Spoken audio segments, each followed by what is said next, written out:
What's up, guys? Welcome to your 64th Android tutorial. I believe it is. Let me check. Just make sure. 63rd Android tutorial. Feels like the 64th for some reason. Basically what I want you guys to do in this tutorial is, either we can work with that plus that you guys created earlier, or just create a new little image that's 75 pixels by 75 and save it in your resource folder. Called it green ball. If you guys want to follow along exactly with the code, but then just clean the project, make sure everything's working. And now what we're going to do is we're going to create our actual view, which is going to hold our animation or whatever we're going to want to do with this. I'm not quite sure exactly what I want to do yet, because you don't really want to use this technique so much because it's going to interfere with the user interface or input stuff. But okay, first let's just get into it before I confuse you guys. Let's create a new class called myBringBack, or whatever you guys define this class name as. If the computer doesn't crash here. So you can either go new class like this, or I think you could probably just hover over that and create a class that way, but make sure it's the same as whatever you define your variable type as. So myBringBack, like that,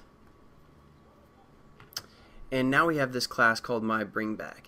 What we're going to do in this class is, instead of extending the activity class, we're going to say extends view, and we got to import view, and then it says, hey, we're basically going to have to use a constructor. And you're like, what's a constructor? Well, basically, when we go back into our graphics effects, FX or GFX, I'll be switching between these back and forth. So if you guys get confused where I'm at, it's one of those two. Basically, what we're doing is we're saying, hey, we want a new myBringBack object. We're going to pass in some information.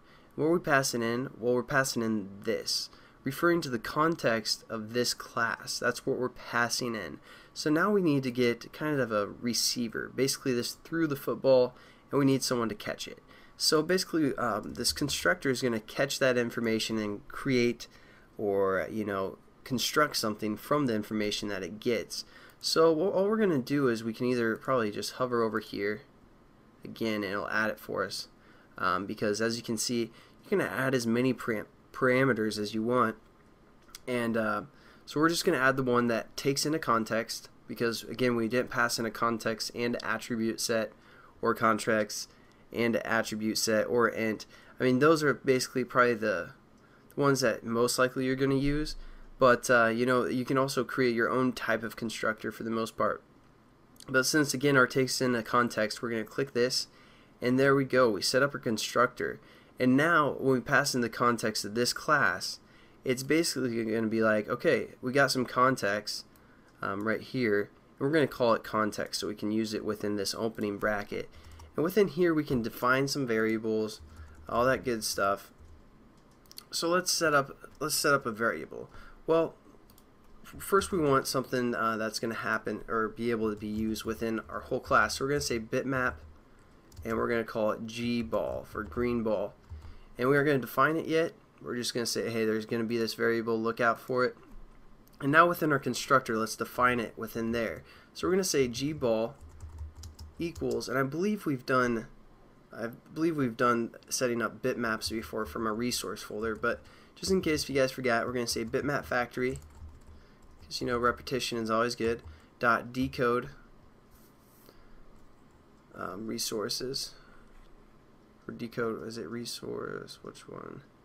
Yeah, decode resource right here with the resource and the int, and then we're going to click that, and for this first one we're going to say get resource method right here, and then for this one it's going to be our actual ID within our drawable folder that we just added. And again, I called mine green ball, so it's going to be r.drawable.green ball right there.